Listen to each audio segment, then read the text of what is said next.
Gary from MBM. Must be getting sick of hearing me say that. Let's talk sight reading. Probably one of the most scary topics that people get into. You say, read this at sight, and people freeze. It's a technique. It's a good technique to learn, to get used to. Sight reading is basically a skill, and it helps you with your normal reading. I know in my band, when I first started sight reading with them, it was terrible. It was hard, people were stressed, people were upset, people said, I can't. Now, if I put a sight reading piece, no matter how hard, their attitude is, let's go, let's do it. And what I notice in their normal reading, their attention to detail is much higher. So it is a skill, it's an attainable skill. It's not something you start off with. And I learned to sight read a lot working in the commercial industry when you were paid to walk in, play, walk out.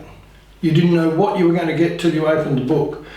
And it was great fun. Sometimes you got caught. I've been caught before. There are 5 things to look at. And these are things that I love the way this was told to me. So that reach for the stars.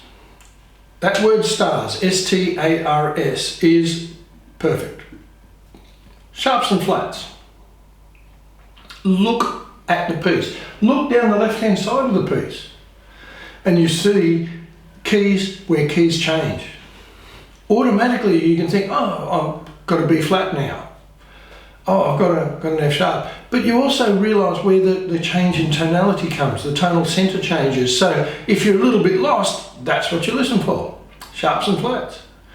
Time and tempo, 2 different concepts. Timing, how fast is this going to go? What is the time signature?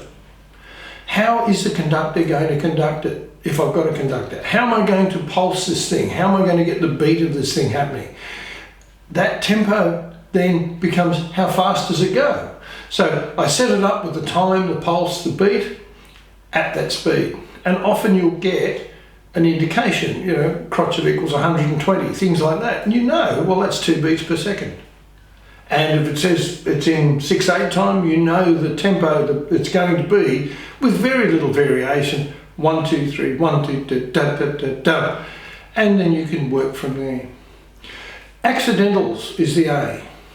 An accidental is a flat, sharp or natural that occurs in the piece but not in the key signature. Have a look, because they're the ones that trap you. Occasionally you get weird accidentals, but also you'll find accidentals as you're coming into a key change, because the piece is modulating, it's growing into that new key. Therefore accidentals are used to move the key towards the new centre. And that's also usually quite often where the hardest parts are. So you've got to get your brain might be saying, I'm going to play B flat. Suddenly you don't have to. You see that before you pick the instrument up and you're halfway home. Rhythms is the R. Have a look. Are there difficult rhythms? Are there things that look black and horrible? I was playing a piece the other night which has so many accidentals and rhythms and then all sorts of things. You've got to get it right. And so if you look at it before, and you might just run your fingers through it. If you get a chance to play through it, play through it. If you don't, just run your fingers through it. Okay, that's where okay, I've had a look at it. That's great. The last thing are any signs and symbols that help you play. And that's things like coders. Where do they go to? Where do I go back to? Where do I start? Repeats. Things like volumes, dynamics. Things like, do I play it the first time, the second time, both times? Is there information being given to me by the composer that helps me get used to playing?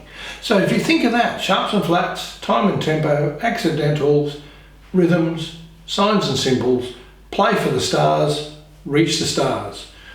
Have fun.